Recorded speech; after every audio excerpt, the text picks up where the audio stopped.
नमस्कार, आप देख रहे हैं न्यूज टीवी इंडिया। मैं हूं आपके साथ स्नेहा सिंह और बुलेटिन की शुरुआत करेंगे खास खबर के साथ, जहां बता दें आज गैरसैंण में विधानसभा में राज्य विधानसभा सत्र का दूसरा दिन है। कल वित्त वर्ष 2026-27 का बता दें बजट प्रस्तावों पर विस्तृत चर्चा होने जा रही है। पक्ष और विपक्ष दोनों ही अपने अपने दृष्टिकोण इसमें रखेंगे। विपक्ष सरकार से कई सवाल पूछ सकता है और कुछ विभागों के बजट में बता दें प्रावधानों पर तीखी बहस भी हो सकती है। बड़ी खबर आपकी टीवी स्क्रीन पर, जहां कल राज्य सरकार ने बजट पेश किया था। बता दें वहीं सरकार इस बहस में यह साबित करने की कोशिश करेगी कि यह बजट जनहितैषी और संतुलित है कि नहीं।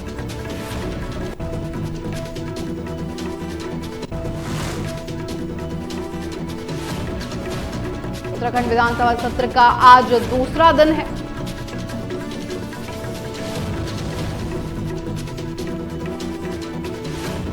सुरक्षा के मद्देनजर बता दें गैरसैंण विधानसभा परिसर में कड़ी सुरक्षा व्यवस्था भी की गई है। पूरे प्रदेश की नजरें आज की कार्रवाई पर लगातार टिकी हुई हैं, क्योंकि इस बजट से सीधे राज्य के विकास और जनता की भलाई प्रभावित होगी। इस सत्र में चर्चा के दौरान किन विभागों पर सबसे ज्यादा सवाल उठेंगे और विपक्ष किन मुद्दों को लेकर सरकार पर दबाव बनाएगा, ये देखने वाली बात है। बड़ी खबर आपकी टीवी स्क्रीन पर।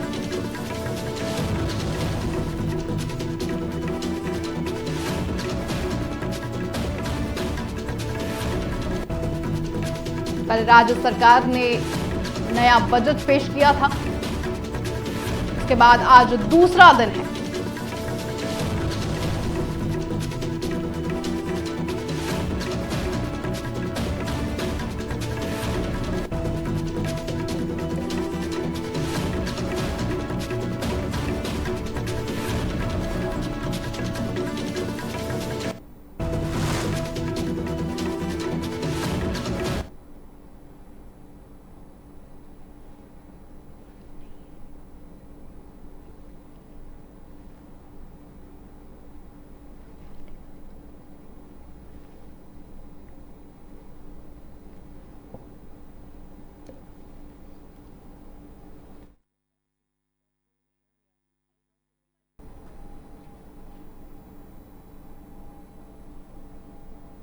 रुक करेंगे अगली खबर का। उत्तराखंड के मुख्यमंत्री बता दें पुष्कर सिंह धामी ने विधानसभा के गैरसैंण में बता दें साल 2026-27 का बजट पेश किया है। इस बार राज्य का कुल बजट 1,11,703 करोड़ रुपए रखा गया, जो पिछले साल से बता दें करीब 11% ज्यादा है। बजट की शुरुआत करते हुए मुख्यमंत्री ने बता दें योजनाओं पर जोर भी दिया।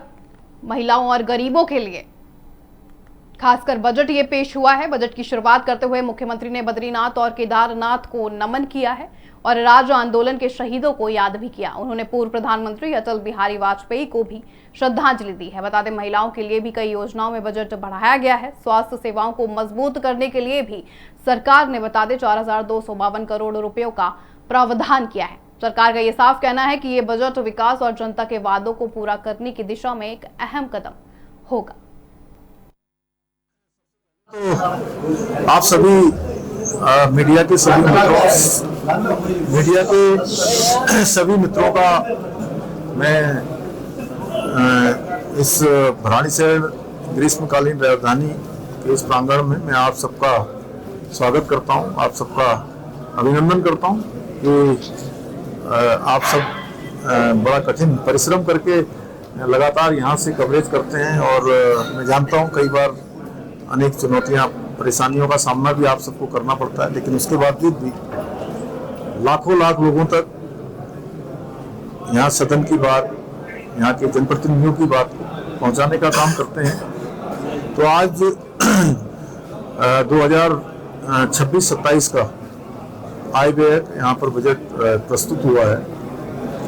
ये बजट कुल मिलाकर पहली बार हम लोगों ने 2022 से ये प्रयास किया कि जब भी हम बजट बनाएं तो बजट बनाने से पहले सभी लोगों से, जो हमारे हितधारक हैं, विभिन्न क्षेत्रों में काम करने वाले उद्योग समूह के लोग हैं, स्वयं सहायता समूह के लोग हैं, विभिन्न व्यापारी संगठनों के लोग हैं, जनप्रतिनिधि हैं, उन सभी की राय लेकर उन सभी के साथ बजट पूर्व संवाद स्थापित करें वो बजट पूर्व संवाद हमने स्थापित किए थे कुमाऊं, गढ़वाल, देहरादून, सभी स्थानों पर, और उनकी जो राय आई थी, जो उन्होंने सलाह दी थी, हमने प्रयास किया कि उसको हम बजट में समाहित करें, बजट में उसको सम्मिलित करें। हर संभव हमारा प्रयास था।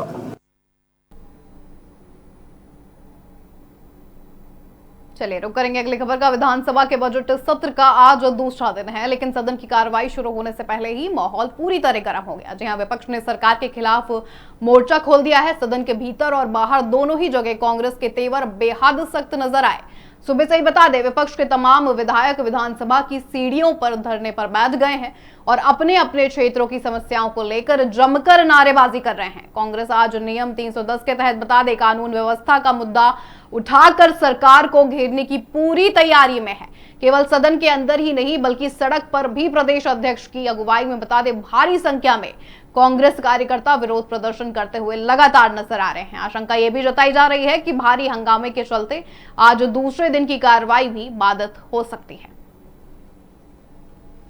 तो यह सत्र शुरू होने से पहले ही विपक्ष का यह बड़ा प्रदर्शन सामने आ रहा है, जहां अपनी अपनी समस्या लेकर विपक्ष सड़कों पे सामने आ रहा है, नारे लगाए जा रहे हैं, लोग अपनी मांगे कर रहे हैं, जिसके बाद अब कार्रवाई बाधित होने की भी आशंका जताई जा रही है।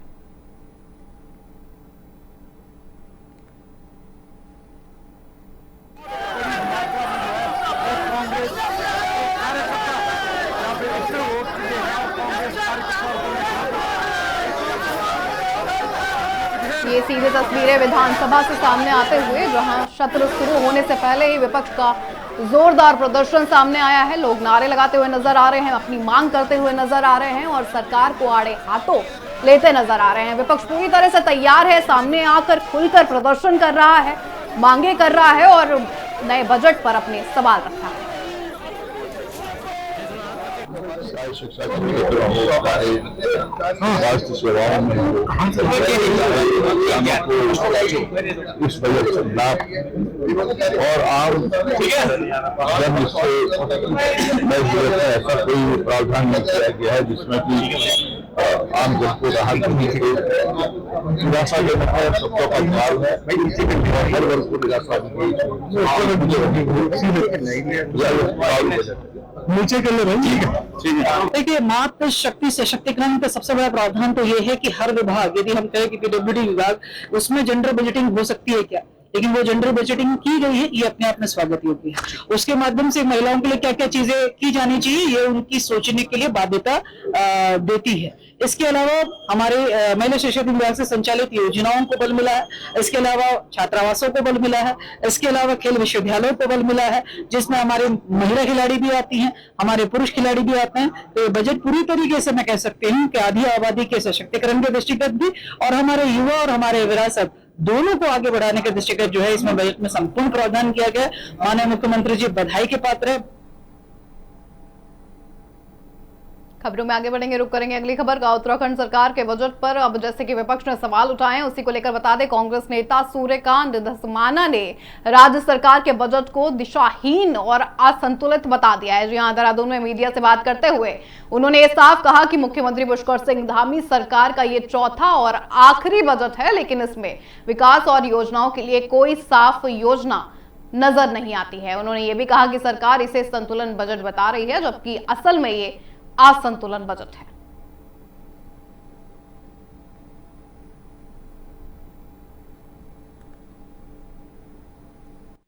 सरकार का जो आज बजट पेश हुआ है विधानसभा में, जिसे स्वयं माननीय मुख्यमंत्री जी ने पेश किया है, मैं समझता हूं इससे ज्यादा दिशाहीन, इससे ज्यादा गरीब विरोधी, इससे ज्यादा असंतुलित बजट कुछ नहीं हो सकता। 8 मूल मंत्र बताए कि साहब संतुलन, उसमें कहा संतुलन, अंग्रेजी में SANTULAN, इसके अलग अलग जो उन्होंने कोशिश करी है, संतुलन लिखा इंग्लिश में स्पेलिंग, और उसका जो समझाने की कोशिश करी है, मैं समझता हूं कि अगर आप पूरा पढ़िएगा तो आपको कहीं संतुलन नजर नहीं आएगा। असंतुलन ही असंतुलन है, डिसबैलेंस है, कहीं कोई संतुलन नहीं है। आप क्या प्रावधान कर रहे हैं? आपने करीब 600 करोड़ रुपए अटल आयुष्मान योजना में उसका प्रावधान किया है। राज्य की सरकार ने पिछले वर्ष की देनदारियां 300 करोड़ से ज्यादा, लगभग 300-350 करोड़ रुपए की देनदारियां अटल आयुष्मान में, गोल्डन कार्ड में और विभिन्न जो योजनाएं सरकार की स्वास्थ्य संबंधी चल रही है मरीजों के इलाज के लिए, उसके देने हैं। अब आप उन देनदारियों को निपटाइएगा 600 करोड़ रुपए में, या आने वाले जो साल में लोगों का इलाज होना है उसको करिएगा। आपने नए मेडिकल कॉलेजेस, नए हॉस्पिटल्स, नए उपकरण, नई मशीनरी उसको खरीदने के लिए, स्थापना के लिए आपने कोई व्यवस्था नहीं करी है। इसी प्रकार से आपने राज्य के अंदर पर्यटन हो, तीर्थाटन हो, उसमें आप क्या करेंगे, इंफ्रास्ट्रक्चर बिल्डिंग में क्या करेंगे। खबरों में आगे बढ़ेंगे, रुक करेंगे अगली खबर का। गैरसैंण में बता दें, चल रहे उत्तराखंड विधानसभा सत्र में मुख्यमंत्री पुष्कर सिंह धामी ने बजट पेश किया। सरकार इसे संतुलित बजट बता रही है, लेकिन विपक्ष ने शुरू से ही इसका अब विरोध जताना शुरू कर दिया। राज्यपाल के अभिभाषण के ठीक बाद बजट पेश होने पर कांग्रेस ने सवाल उठाए हैं। इस मुद्दे पर हरिद्वार में प्रदेश प्रवक्ता आलोक शर्मा ने पत्रकार वार्ता कर सरकार को आड़े हाथों लिया है। उन्होंने कहा है कि सरकार उत्तराखंड के लोगों को धोखे में रख रही है। सुनिए और क्या कुछ कहते नजर आए प्रदेश प्रवक्ता।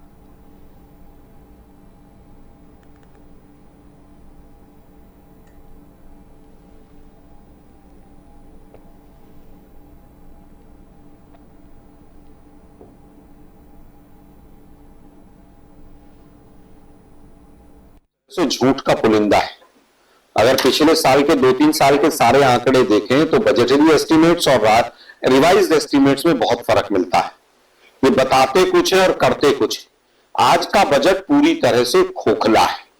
आज के बजट में जिस तरह से आंकड़ों की बाजीगरी की गई है कि तमाम मदों को छू तो लो, लेकिन उसका रिजल्ट 0 रहेगा। बार बार हम कह रहे हैं दिशाहीन बजट।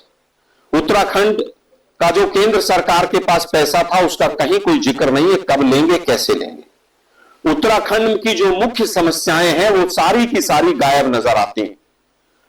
रोजगार सृजन इस बजट से बिल्कुल नहीं होगा। संतुलन की बात करते हैं, ये पूरी तरह से असंतुलित बजट है। इस बजट के अंदर कहीं पर प्रोविजन नहीं है कि लॉ एंड ऑर्डर की सिचुएशन को ठीक करने के लिए क्या करें। चलिए रुक करेंगे अगली खबर का। पौड़ी गढ़वाल से एक महत्वपूर्ण खबर सामने आ रही है। बता दें, सामाजिक कार्यकर्ता गणेश भट्ट अपनी नंगे पांव पदयात्रा के माध्यम से जन समस्याओं को लेकर लगातार आवाज उठाते नजर आ रहे हैं। ये पदयात्रा 2 मार्च को बता दें पीटसेन से शुरू हुई थी और देहरादून की ओर बढ़ रही है। गणेश भट्ट ने इस दौरान जिलाधिकारी पौड़ी स्वाति एस भदौरिया से मुलाकात भी की है और उनको ज्ञापन भी सौंपा है। सुनिए क्या है पूरा मामला।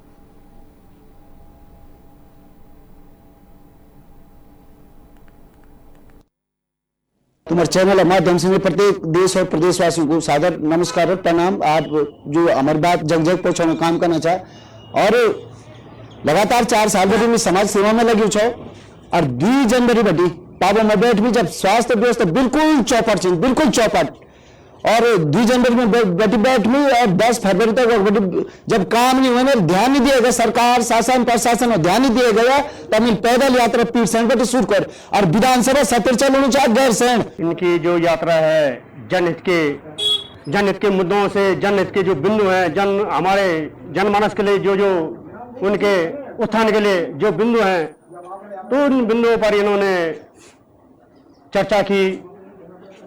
उप जिला चिकित्सालय और चिकित्सालय जो भी चिकित्सालय हैं वहाँ पर पूर्ण रूप से सुविधाएं उपलब्ध नहीं है।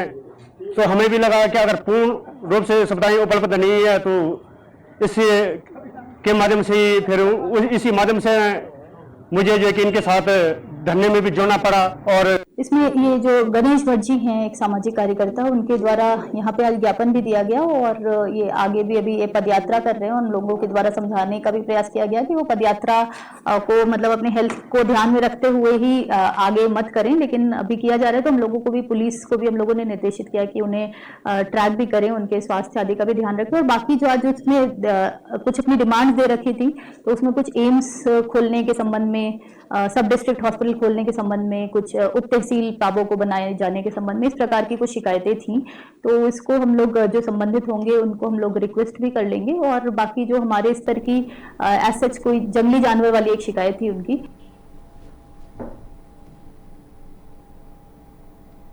रुक करेंगे अगली खबर का। खबर है देहरादून से। बता दें, देहरादून में महिला सशक्तिकरण के लिए एक खास अभियान का आयोजन किया गया। राष्ट्रीय महिला आयोग के अभियान महिला आयोग आपके द्वार के तहत आपको बता दें, राजधानी में महिला जनसुनवाई का सत्र रखा गया है।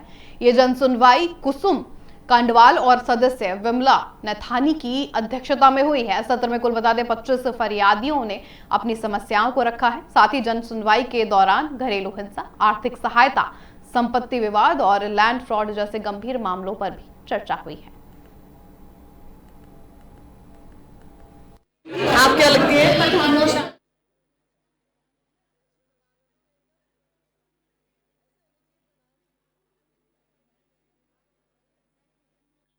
हमारे पास आज जो आप देखेंगे कि जमीन के बहुत सारे केसेस आए हैं। ये हमारे पास आयोग में भी आते हैं, क्योंकि महिलाएं कई बार इससे पीड़ित होती हैं, उनकी खुद की लैंड होती है और किसी तरह से उन्हें प्रताड़ित किया जाता है, तो वो हम सुनते हैं और संबंधित विभाग को हम भेज देते हैं।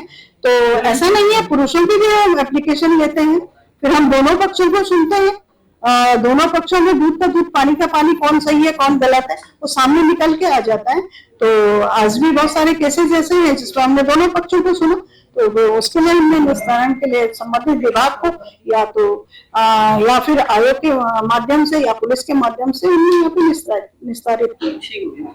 समझे सर, ये कि मेरे घर विभाग तीसरे के साथ अब मुझे बेरपूता भी बार बार कह रही थी मैं तेरे साथ वो करूंगी। बच्चे भी ले जा रहे थे, 4 बच्चे थे मेरे, ले जा रहे उसमें बस कभी अपनी सेफ्टी के लिए यहाँ आया था ताकि आजकल महिलाओं को याद हो। तो मैं सोच रहा हूँ कि ताकि मेरे ऊपर कुछ न करें। क्या कोई बात रखी आपने, आपकी मांग क्या कुछ सरकार से या महिला आयोग से? सर मांग है कि मैं अब ये चाहता हूँ कि मेरे ऊपर कुछ कार्रवाई न करे, क्योंकि हम लोग गरीब आदमी, बुरा आदमी। उधम सिंह नगर जिले के जसपुर से एक हैरान करने वाली तस्वीर सामने आई है। जसपुर के आपको बता दें, सुभाष चौक पर लगाया गया 111 फीट ऊंचा तिरंगा, जो कभी शहर की शान माना जाता था, अब वहां दिखाई नहीं दे रहा। ये तिरंगा देश की आन बान शान, फ्लैग ऑफ इंडिया का प्रतीक है बता दें, लेकिन इस समय वहां सिर्फ उसका खाली डंडा ही खड़ा हुआ है, जिसके बाद अब स्थानीय लोग नाराज नजर आ रहे हैं। लोगों ने अपनी आवाजें उठाई हैं और बता दें, इस मामले को लेकर भी इलाके के लोगों और नेताओं ने भी अपनी अपनी नाराजगी जताई।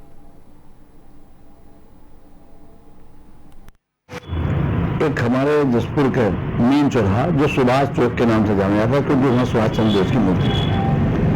कुछ समय पहले, कुछ वर्षों पहले 111 फीट ऊंचा एक ध्वज, राष्ट्रीय ध्वज वहाँ लगाया गया। जबकि मैं पहले भी ये कह रहा है कि उसको हर वर्ष फहराने, जो गणतंत्र दिवस और स्वतंत्रता दिवस को फहराने की यहाँ प्रथा चला दी, जबकि कहीं देश में ऐसा नहीं होता। और वो हर बार फहराने में वहाँ दिक्कत आती है, और फहराने के तुरंत ही बाद उसको हटा दिया जाता है, वो डंडा ही डंडा खड़ा रह जाता है। ना तो वो वहाँ राष्ट्रीय ध्वज ही रहता है और ना ही वो सुभाष चौक ही कहलाता है। अब वो डंडा चौक हो गया, और उसकी जो केयर टेकर इस टाइम जो जिसकी देख रेख में है, क्योंकि वो नगर पालिका को सौंप दिया गया, और नगर पालिका की जिम्मेदारी बनती है कि वहाँ ध्वज हर समय फहराया जाना चाहिए। बिल्कुल ही निकम्मेपन पे आया हुआ है। ये तिरंगा माननीय रोहिला जी ने लगवाया था और ये बार बार उसे उतार दिया जाता है। अब झंडे की जगह डंडा खड़ा है। एक तिरंगा जो है देश का सम्मान है और ये झंडा लगातार लहराता रहना चाहिए। ये जो क्षेत्रवासियों का जो मान था वो एक अब डंडा खड़ा है, तो इसलिए वो बहुत ही दुर्भाग्यपूर्ण है कि या तो उस पर तिरंगा लगातार वो तो 24 घंटे लहराता है और ये वहाँ तुरंत लगना चाहिए, वो हटना नहीं चाहिए। सुबह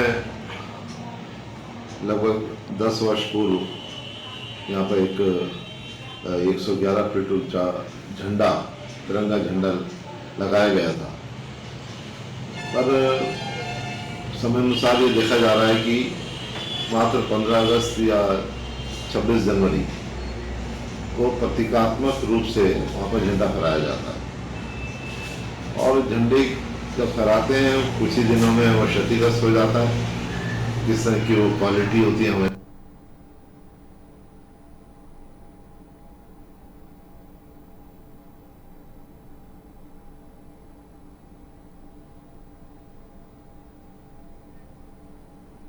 111 फीट ऊंचे तिरंगे का ये झंडा गायब है, जिसको लेकर अब क्षेत्रवासियों में साफ नाराजगी देखने को मिल रही है। लोग मांग कर रहे हैं कि ऐसा बार बार क्यों हो जा रहा है। इसी के साथ रुक करेंगे अगली खबर की ओर। उत्तराखंड के गैरसैंण में बजट सत्र शुरू हो चुका है, लेकिन इसे लेकर विपक्ष लगातार सवाल उठा रहा है। उसी में से आपको बता दें, कांग्रेस विधायक काजी निजामुद्दीन ने सरकार पर विधानसभा की नियमावली को लेकर उसको नजरअंदाज करने का अब आरोप लगा दिया है। उनका ये साफ कहना रहा कि सोमवार का दिन मुख्यमंत्री के प्रशंसन काल के लिए तय रहता है, लेकिन इस बार ये नहीं चलाया गया। काजी निजामुद्दीन ने यह भी कहा कि अगर सदन चलाना ही था तो सोमवार को मुख्यमंत्री का प्रशंसन काल होना चाहिए था। सुनिए।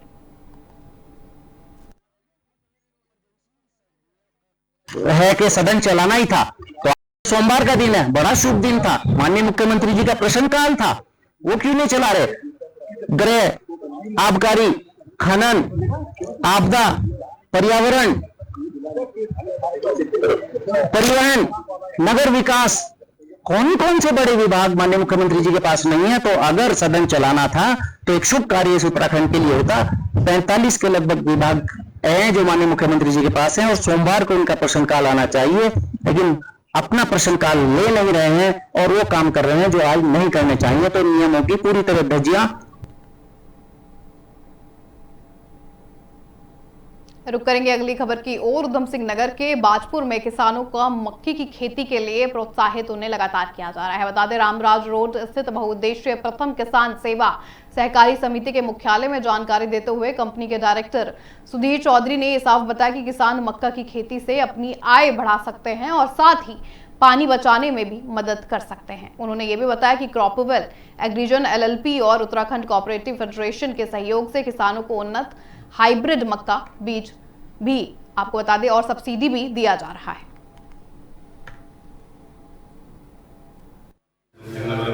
आज तारीख में काम देख रहे हैं। एहसाम भाई है हमारे, आज आ नहीं पाए, फैमिली प्रॉब्लम है। हमारा मकसद किसानों को फायदा पहुंचाना है, क्योंकि हम भी किसान पुत्र हैं। हम भी कोई ऐसी नहीं। सरकार चाहती है कि जो हमारा समर धान लगता था, पानी के रिसोर्सेज कम होते जा रहे हैं, उसकी जगह मक्का लगाया जाए। सरकार ही इसको बाई बैक करेगी, साइलेज खरीदेगी, वापस मार्केटिंग व्यवस्था करेगी। मार्केटिंग व्यवस्था जैसे गन्ना सोसाइटी गन्ना खरीदती है और गन्ने का पेमेंट करती है। शुगर मिल नहीं खरीदती गन्ना सोसाइटी खरीदती। ऐसे ही अपनी और इसको वापस साइलेज के रूप में खरीद। रुक करेंगे अगली खबर का। अंतर्राष्ट्रीय महिला दिवस के मौके पर पौड़ी गढ़वाल में बता दें, एक भव्य कार्यक्रम का आयोजन किया गया है। जिला मुख्यालय पौड़ी के विकास भवन सभागार में ये कार्यक्रम जिलाधिकारी स्वाति भदौरिया की अध्यक्षता में बता दें आयोजित हुआ है। इस साल कार्यक्रम की थीम रही है मां को समर्पित, जिसमें समाज और परिवार से मातृशक्ति की भूमिका को खास तौर पर सम्मान दिया गया है।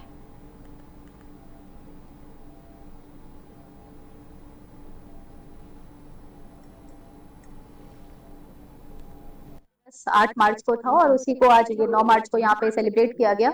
महिला बाल विकास विभाग के द्वारा यहाँ पे एक बहुत ही सुंदर आयोजन किया गया, जिसमें हमारी हर क्षेत्र में जो महिलाएं अच्छा काम कर रही हैं उनको सम्मानित भी किया गया। साथ में जितने भी हमारे जिला स्तरीय अधिकारी थे उन सभी को उनके माँ के फोटोज के साथ मेमेंटोज भी दिया गया, जिससे हम लोग का बस ये संदेश था इसमें कि माँ का कंट्रीब्यूशन सबसे इम्पोर्टेंट होता है और उसे भी हम आज के दिन पे अवश्य याद करें। चंद्र योगिता है और मैं पोखड़ा ब्लॉक से हूँ और मुझे आज महिला दिवस में इसलिए सम्मानित किया गया क्योंकि मैंने अभी 38 नेशनल गेम हुए थे उत्तराखंड में। मेरा जो गेम था लॉन बॉल था, उसमें मैंने कांस्य पदक जीता था। इस कार्यक्रम उससे मुझे यहाँ महिला दिवस पर सम्मानित किया गया। और स्पोर्ट्स में मेरी रुचि पहले से स्पोर्ट्स में रही है और मैंने अभी पहले जब मैं 12th में थी मैंने उस समय वॉलीबॉल में भी नेशनल खेला है और उसके बाद मैंने लॉन बॉल खेला। मैं सबको धन्यवाद करना चाहती हूँ, दिल से धन्यवाद करना चाहती हूँ। मेरा नाम पर्व है। आज मुझे इन्होंने यहाँ पे सम्मानित हो रहा था, इन्होंने मुझे पौड़ी में बुलाया है। आती मैं स्कूल जा रही थी, आज इन्होंने मुझे पौड़ी बुलाया है और मैं दिल से धन्यवाद करती हूँ सबका कि सबने मुझे अपने बीच में बुलाया है। इतनी छोटी सी उम्र में मुझे बहुत अच्छा समझा और प्यार और सपोर्ट दिया अपना। चाचा ने। क्या नाम है चाचा जी? पंकु पहाड़ी। सरकार के लिए भी से धन्यवाद कहना चाहती हूँ। के आदरणीय जिलाधिकारी महोदय के द्वारा दिए गए निर्देशों के क्रम में हमने आज अंतर्राष्ट्रीय महिला दिवस का कार्यक्रम का आयोजन किया है। और जैसे कि मैम के निर्देश थे कि इस कार्यक्रम की जो थीम थी, अवधारणा थी, हम लोग वो माँ पे समर्पित रखी थी, क्योंकि माँ ही वो हमारे जीवन में व्यक्ति होता है जो हमारे लिए सारे रास्ते तय करती हैं और हमारा जीवन किस तरह से होगा ये माँ ही निर्धारित करती हैं। तो उसी के क्रम में हमने विकास भवन सभागार में कार्यक्रम का आयोजन किया था और इस कार्यक्रम में विभिन्न क्षेत्रों की महिलाओं को शिक्षा, स्वास्थ्य, ग्रामीण विकास, पशुपालन या हमारी महिला एवं बाल विकास और कुछ ऐसी महिलाएं कि जो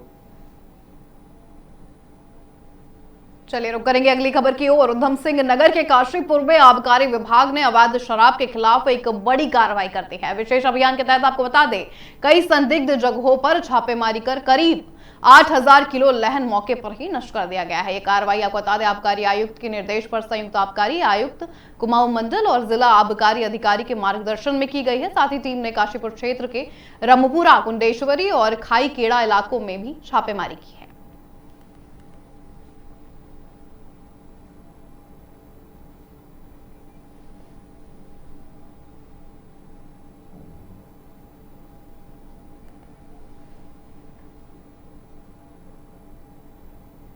उधम सिंह नगर पुलिस ने नशा तस्करों के खिलाफ बड़ी कार्रवाई की है। बता दें, ये बड़ी खबर सामने आ रही है जहां पर आरोपियों को गिरफ्तार भी कर लिया है। ये कार्रवाई आपको बता दें, एसएसपी अजय गणपति के निर्देश पर कच्चा पुलिस और एंटी नारकोटिक्स टास्क फोर्स की संयुक्त टीम ने की है। पहली कार्रवाई में आपको बता दें, डीडी चौक के पास वाहन चेकिंग के दौरान पुलिस ने एक कार से 6000 ट्रामाडोल कैप्सूल बरामद भी किए हैं। साथ ही इस मामले में पुलिस ने मोहम्मद शहबाज नाम के आरोपी को अब गिरफ्तार भी कर लिया है।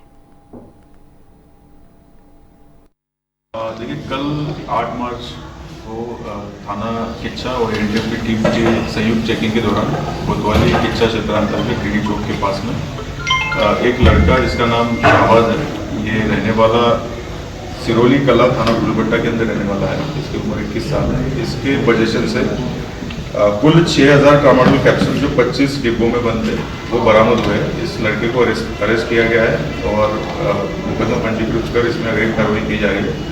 इसके द्वारा ये बताया गया कि ये अपने बड़े भाई रईस अहमद से घर से लेकर आ रहा था और रईस द्वारा ये बताया गया पूछताछ में कि ट्रामाडोल जो है बरेली से ये लेकर आया हुआ।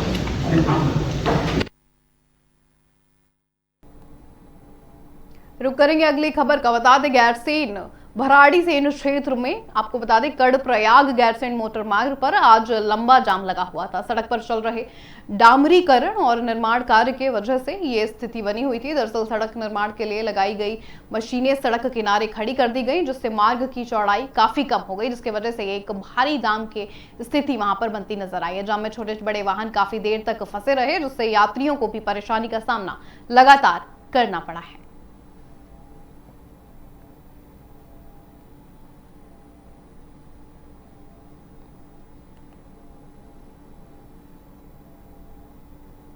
उत्तराखंड के गैरसैंण में बजट सत्र के दौरान मौसम ने अचानक बदलाव भी देखने को मिला है। आसमान में बता दें, हल्के बादल छा गए, जिससे मौसम ठंडा और सुहावना हो गया। मौसम विभाग ने पहले इसका आपको बता दें अंदाजा दिया हुआ था, सलाह भी दे रखी थी सभी को। विभाग के अनुसार राज्य के कई पहाड़ी जिलों में मौसम अब बदल भी सकता है। वहीं राज्य के बाकी जिलों में फिलहाल मौसम साफ रहने की भी संभावना है।